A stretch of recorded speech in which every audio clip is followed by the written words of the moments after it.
Like the old saying goes, knowledge is power and information is currency. On this program, we seek to educate, sensitize, and inform young people out there who are interested in cryptocurrency and blockchain technology. So ladies and gentlemen, you're welcome to the maiden edition of the Roundtable, where we get to demystify, we get to discuss, and we get to understand more about certain subjects, even complex subjects in the world of blockchain technology and cryptocurrency. My name is Chioma Oti, and I am welcoming you here because this is going to be a really interesting one. But of course, I'm not going to be doing this alone. With me is a good-looking and well-dressed gentleman who I would give the honors of introducing himself. So you're welcome. Thank you. I would like you to introduce yourself to our guest. Tell us your name and what you do.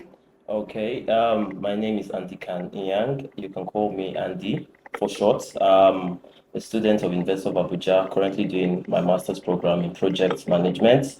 I am a blockchain educator, so I teach people about blockchain technology. I'm a developer. I kind of build blockchain solutions. Currently, I'm working with numerous blockchain solutions. One is DAO Wakanda. It's a voting decentralized application built on Algorand blockchain. Algorand identity is another one. We tried to solve the problem of the identity and linking your wallets to your personality, in which you can use for voting, you can use for gaming systems, you can use for so many applications. Okay, and VSETs, that is the solution I'm currently working on with my team.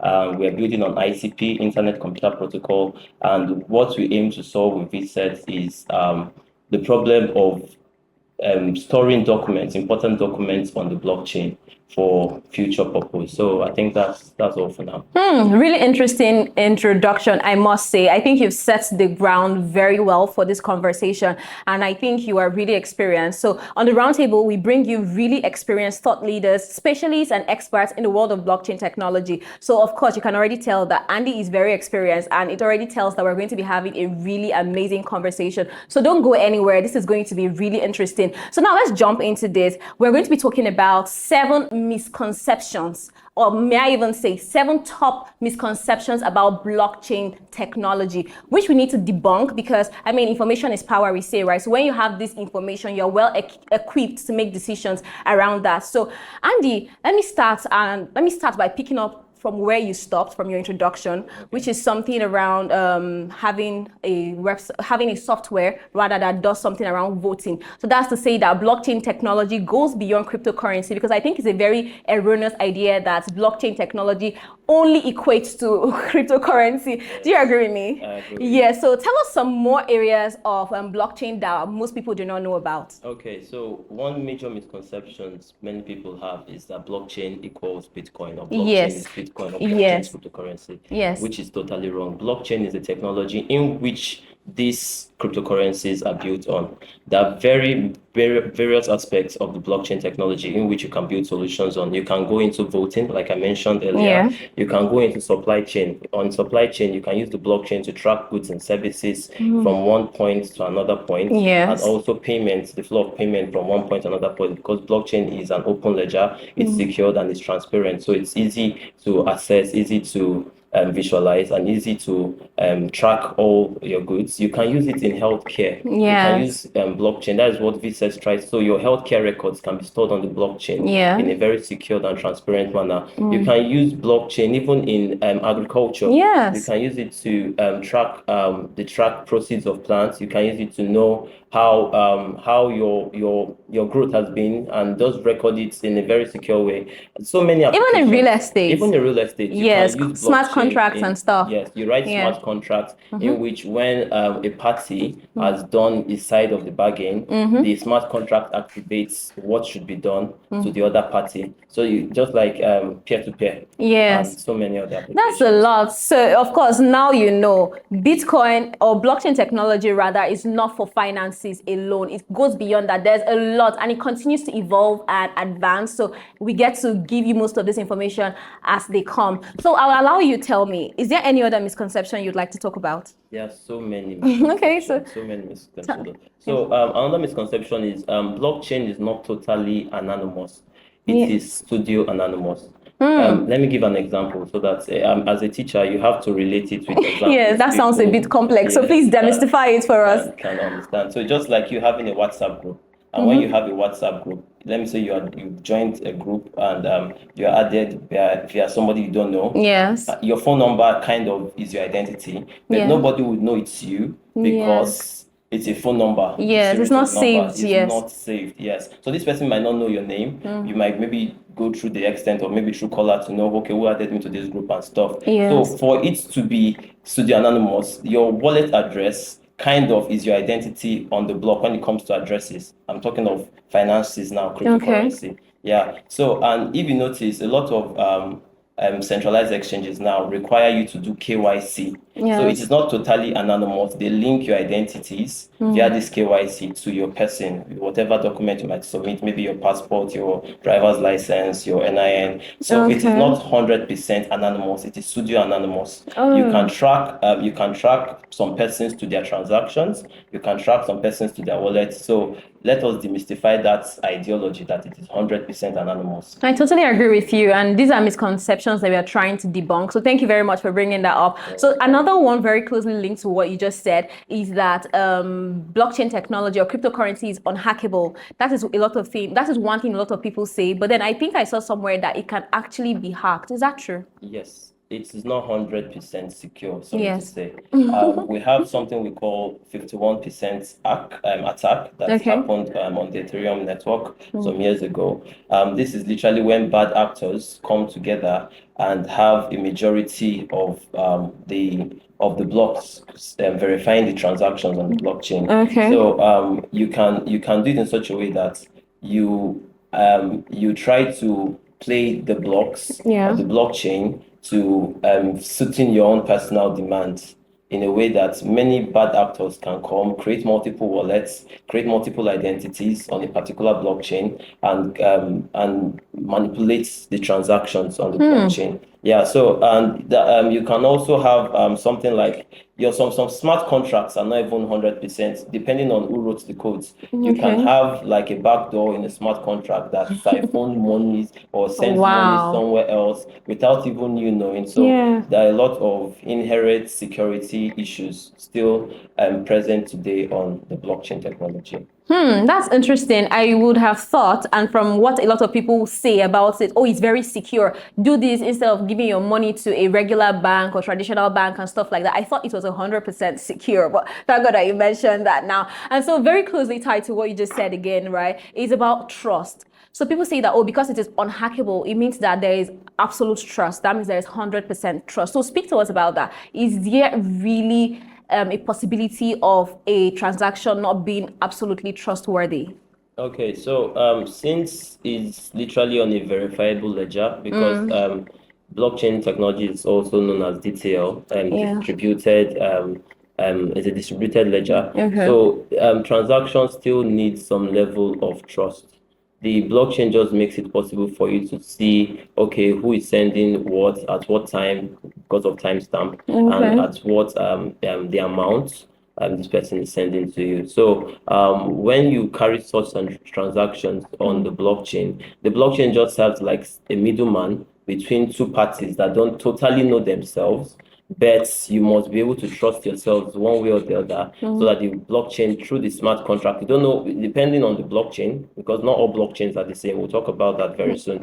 And so depending on who writes the smart contract, on what solution you're building, you might actually need to verify, okay, is this a trusted blockchain solution that I can carry out transactions on? So you as a person need to do your due diligence and your own research before you carry out any major even on crypto exchanges. Some exchanges are created that close down and runs away with people's money and stuff. But so curiosity have me wondering why and how do we get to know do I say ledger now that is not trustworthy? Okay. How do we do our due diligence? So to carry out your own research, do your due diligence.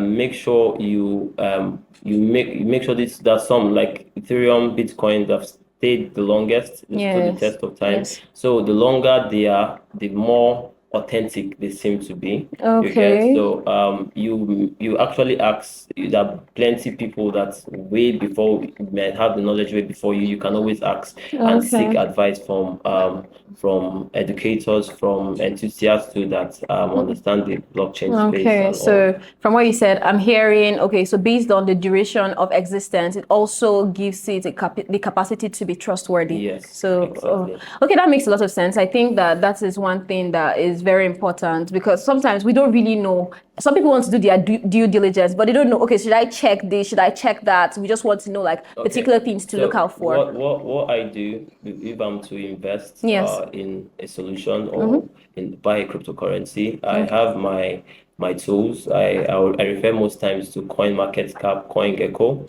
So when I go Okay. to those websites, I check for the followership. How many people are following this solution? How many people are talking about the solution? Who are the team behind this solution or this problem? What are the use cases? What problems is this solution trying to solve? Like Ethereum. Ethereum is a layer one blockchain in which you can build other solutions on it. So with the it brought about the birth of smart contracts. So you Yes. can you can build. So when you do your due diligence, you ask those key questions and just make sure you check at least major of the boxes and you're good to go. Okay, thank you very much for bringing that to the fore because this is very important. And I mean, when you have this information, it helps you make better decisions.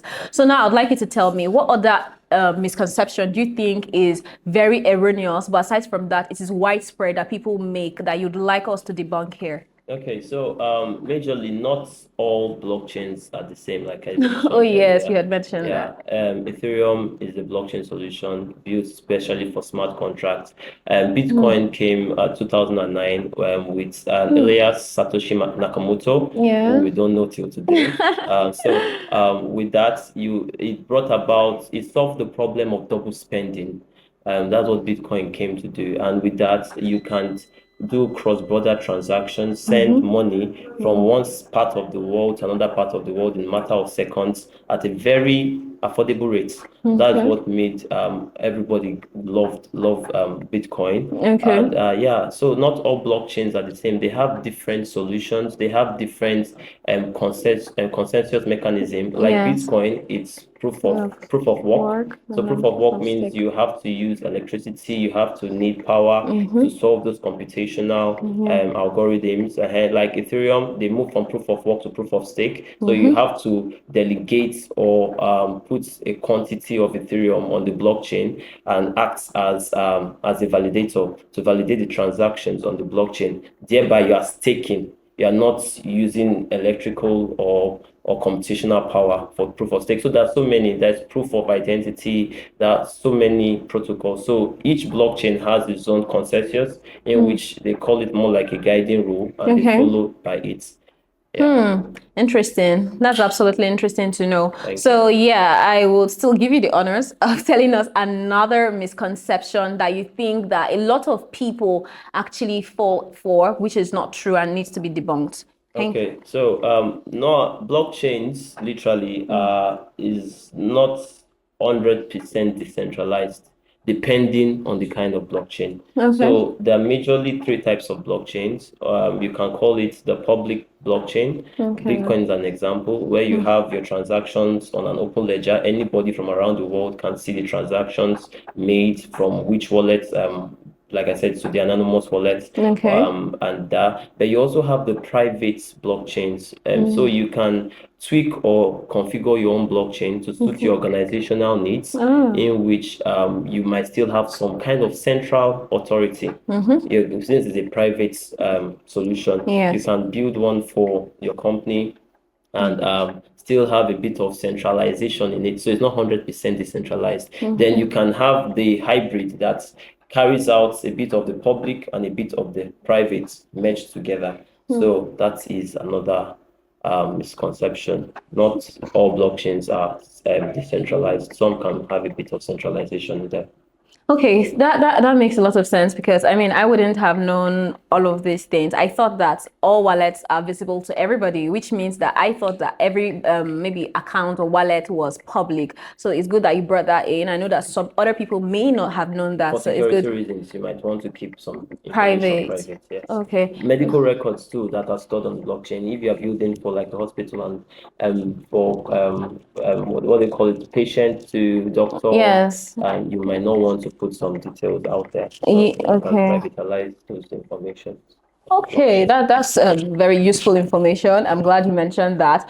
All right, so we are finally on the last one. So we're talking about the seventh and last misconception that people have about blockchain technology and cryptocurrency, and that would be embracing blockchain technology is easy. Do you think it's actually easy? No, it's not easy as you think. Why is that? Nigeria is still a developing country, Mm-hmm. and technology is still advancing. Mm-hmm. And if not for, let me give an example, Telegram, Yes. the whole tap synergy that came around last year, Yes. it actually brought a lot of people on board to not even blockchain, but more of the financial side, crypto. Because Okay. everybody wanted to do something to earn money. Yes. And along the line, because I have a community over 200 active members, Okay. and you hear different questions. Oh, I'm finding this difficult to do. What network do I connect to? So embracing blockchain is not easy. What I personally did as far back as 2020 was I learned Corona time. Yes. I was at home, nothing to do. I just wanted to learn a new skill. Thank God for YouTube and my mom's data that I used to use. So literally, I learned how to. I learned the nitty-gritty to understand the technology behind crypto because I fell in love with crypto and trading at first. So it's easier to onboard people because you want to make money. But what about the technology behind it? Is it that easy to implement? So when I learned, I found out that you have to know some basics. What are wallets, types of blockchains, type of cryptocurrencies, what are they used for? Then you can then suit it to what you are looking for.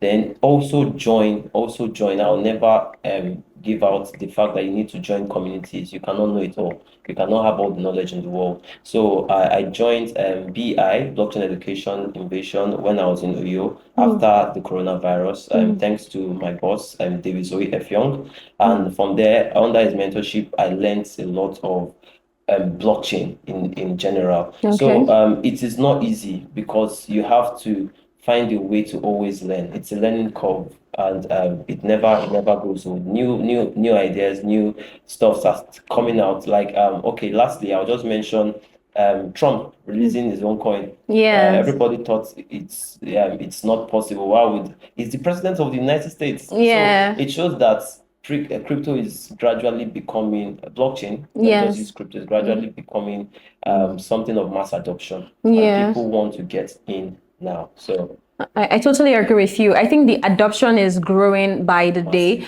And to think that you mentioned that Nigeria is still at the phase where we are still grappling with the adoption of blockchain technology. It's funny because I mean we are the second in terms of the adoption. After India, we are the second. And in Africa, we are topping the list. But then that's to tell you that other people in other parts of the country are still grappling very heavily to adopt this into their systems and everything. So I think it's going to be gradual, but it's very possible. Before I let you go, I would like to ask this question. We've just discussed the 7 misconceptions of blockchain technology, and we are trying to debunk them. But I would like you to tell me, why do you think people started to have these misconceptions in the first place? Lack of proper education. Most people just want to go in there for the rewards. They don't want to understand why or how this technology works. So they have ideologies in their heads and it's passed on down to generations. And so those misconceptions comes as a result of what they see out there, what other people probably who have not verified the sources of information tells them, and what they just believe generally. Like everybody, blockchain is Bitcoin. No, crypto is not Bitcoin. It's not blockchain. So you just have to do your due diligence, like I said earlier on, and just cross your eyes and dot your eyes and cross your T's. I totally agree with you. I think that bad information flies really fast, like they say, bad news is good press, right? But before I let you go, I must say that you've done absolutely amazing. Thank you very much for being so interactive and sharing your knowledge with us. It is really, really appreciated. But before I let you go, I would like you to give your last words to our audience. Is there anything you'd like to say to them, whether regards to blockchain technology or what you do? Just give your last words to them. Okay, so never stop learning.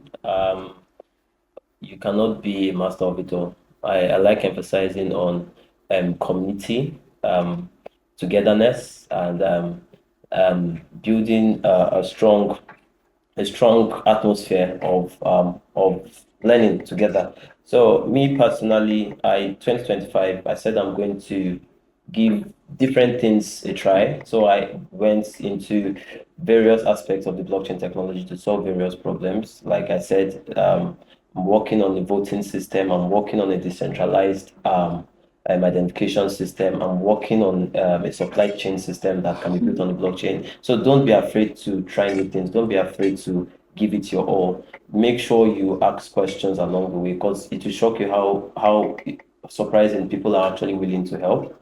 And you just have to give it a chance. Don't sit back and wait and think things will get done that way without you actually putting in effort. You need to put in effort. Even last year when the whole not coin, how Amstar showed people Tap, shaking, tap, tap, yeah, tap. I just gave it a try. And funny enough, I just from play. I think Notcoin gave me almost $200. And I was Wow. like, okay, this is actually real. Though, Shocking. yeah, it's shocking. Though it's fading out and all. Yeah. But there's so many ways to make money in this space. There's so many ways to make money in this space. Not just cryptocurrencies. There's so many solutions you can solve with the blockchain technology. Absolutely. I agree with you. All you need is information. All you need is the knowledge and sensitization. Thank you very much, Andy, for being here. Thank you for everything that you said. And I hope that you all have been able to learn a thing or two from the 7 misconceptions that we talked about. So there you have it. We'll come to the end of this particular edition. Thank you very much for tuning in and staying up until this time. Remember to subscribe to this channel if you haven't. Remember also to share this video to that person that you think needs to see this to really understand these misconceptions and to make better decisions. Also turn on all notifications and like this video so that it goes far and wide. Thank you very much again for being here. My name again is Chema Otie, and it was great doing this. I'll see you next time. Bye for now.